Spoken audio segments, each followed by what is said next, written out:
Students, আমি government centre of legal education, formerly known as Hooghly Mohsin college এর 3 years LLB এর student Azhar.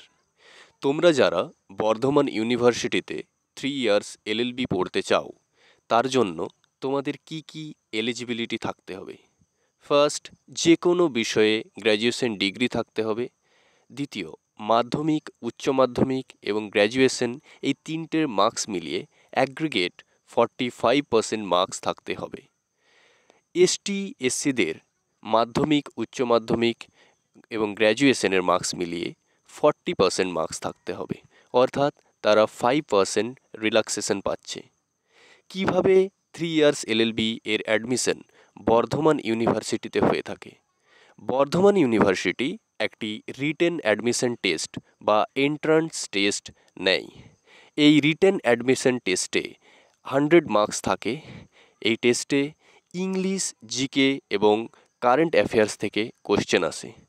So তোমরা এখন থেকেই প্রিপারেশন নিতে শুরু করে দাও।